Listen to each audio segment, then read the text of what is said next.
ನಮಸ್ಕಾರ ಪ್ರೀತಿಯ ಸ್ನೇಹಿತರೆ, ಎಲ್ರಿಗೂ ನಮಸ್ಕಾರ. ನಾನು ನಿಮ್ಮ ರೂಪೇಶ್ ರಾಜಣ್ಣ ಮಾತಾಡ್ತಾ ಇದ್ದೀನಿ. ಬೆಂಗಳೂರು ಜೀವನ ಯಾವಾಗಲೂ ಬ್ಯುಸಿ, ನಿಮ್ಮೆಲ್ರಿಗೂ ಗೊತ್ತಿರ್ಬೋದು. ನಮ್ಮೆಲ್ರಿಗೂ ಅನಿಸುತ್ತೆ ಒಂದು 2 ದಿನ ಎಲ್ಲರೂ ಹೋಗಿ ನೆಮ್ಮದಿಯಾಗಿ ಒಂದು ಜಾಗದಲ್ಲಿ ಉಳಿದು ಬರೋಣ ಅಂತ ಹೇಳಿ. ಸೊ ಅದೇ ರೀತಿ ನಾವು ಹುಡುಕಾಟ ಮಾಡಿಕೊಂಡು ಬಂದಾಗ ಸಕಲೇಶಪುರದಲ್ಲಿ ನನಗೆ ಸಿಕ್ಕಿದ್ದು ಸ್ಟೋನ್ ವ್ಯಾಲಿ ರೆಸಾರ್ಟ್ಸ್ ಅಂತ ಹೇಳಿ, ಅಚ್ಚನಹಳ್ಳಿ.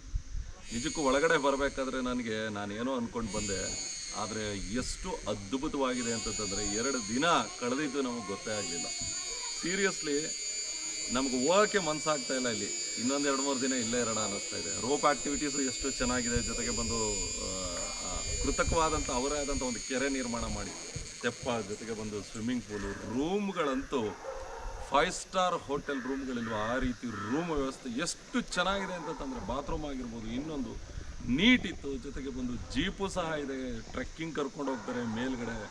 ಮತ್ತು ಇಲ್ಲೆಲ್ಲ ಊಟ ಅಂತೂ ಮನೆ ಊಟ, ನಾವೇನು ಮನೇಲಿ ಮಾಡ್ತೀವಿ ಆ ರೀತಿ ಊಟವನ್ನು ಇಲ್ಲಿ ನಾವು ತಿಂದಿದ ಮೇಲೆ ಇಲ್ಲಿರ್ತಕ್ಕಂಥ ಪ್ರತಿಯೊಬ್ಬರು ಎಷ್ಟು ತಮ್ಮ ಮನೆಯವ್ರ ರೀತಿ ನಮ್ಮನ್ನು ಬಿಟ್ಟೇ ಹೋಗ್ತಾ ಇಲ್ಲ ಯಾರು. ಇಲ್ಲಿ ಬಂದಿರತಕ್ಕಂಥ ಪ್ರತಿಯೊಬ್ಬ ಗ್ರಾಹಕರು ಅವ್ರು ಎಲ್ಲರೂ ಬಂದು ಅವ್ರವ್ರದೇ ಆದಂಥ ಒಂದು ಪ್ರಪಂಚದಲ್ಲಿ ಅವ್ರು ಇದ್ದಾರೆ. ಸುತ್ತ ಗ್ರೀನರಿ ಇಲ್ಲಿ, ಅದರ ಮಧ್ಯೆ ಪಾಪ ಅವ್ರು ಎಷ್ಟು ಚೆನ್ನಾಗಿ ನಮ್ಮನ್ನು ಕೇರ್ ಮಾಡ್ತಾ ಇದ್ರು ಅಂದ್ರೆ, ಪ್ರತಿ ಹಂತದಲ್ಲೂ ಪ್ರತಿ ಕ್ಷಣದಲ್ಲೂ ಬಂದು ನಮ್ಮ ಜೊತೆ ಬೆರೆತು ನಮಗೆ ಬೇಕು ಬೇಡಗಳನ್ನ ಕೇಳ್ತಾ, ನಮಗೆ ಎಲ್ಲೂ ಸಹ ಒಂದು ಸಣ್ಣದಾಗಿಯೂ ಯಾರು ಇಲ್ವೇನೋ ಇಲ್ಲಿ ಅನ್ನೋ ರೀತಿ ಭಾವನೆನೇ ಉಂಟು ಮಾಡಲಿಲ್ಲ. ಅಷ್ಟು ಚೆನ್ನಾಗಿ ನೋಡಿಕೊಂಡ್ರು. ಊಟ ತಿಂಡಿ ರೆಸಾರ್ಟ್ ನನಗೆ 10 ಸ್ಟಾರ್ ಏನಾದ್ರು ಕೊಡಬೇಕು ಅಂತ ಏನಾದ್ರು ಇದ್ದರೆ ನಾನು 10ಕ್ಕೆ 10 ಕೊಡ್ತೀನಿ.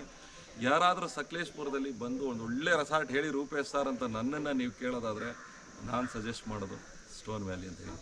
ಇದು ನಾನು ಆ್ಯಕ್ಚುಲಿ ವಿಡಿಯೋ ಯಾಕೆ ಮಾಡಬೇಕು ಅಂತ ಅಂದ್ಕೊಂಡೆ ಗೊತ್ತಾ, ನಾನು ಇದನ್ನು ನೋಡಿ ನನ್ನ ವೈಯಕ್ತಿಕವಾಗಿ ನನ್ನ ಮನ್ಸಿಗೆ ಅನ್ನಿಸ್ತು, ಇಲ್ಲ ಇದ್ರ ಬಗ್ಗೆ ನಾನು ಮಾತಾಡಬೇಕು, ಜನರಿಗೆ ಗೊತ್ತಾಗಬೇಕು, ತುಂಬ ಜನ ಈ ಥರದೊಂದು ಹುಡುಕಾಟದಲ್ಲಿ ಇರ್ತಾರೆ ಅಂತ ಹೇಳಿ. ಸೊ ಹಾಗಾಗಿ ಭಾಳ ಖುಷಿ ಆಯಿತು. ರೆಸಾರ್ಟ್ಗೆ ಒಳ್ಳೇದಾಗಲಿ, ಇಲ್ಲಿರ್ತಕ್ಕಂಥ ಎಲ್ಲ ನಮ್ಮ ಕನ್ನಡಿಗರಿಗೆ ಒಳ್ಳೇದಾಗಲಿ, ಎಲ್ರಿಗೂ ಒಳ್ಳೇದಾಗಲಿ ಅಂತ ಹೇಳ್ತಾ ಇದ್ದೀನಿ. ನಮ್ಮ ಹುಡುಗರು ಸಹ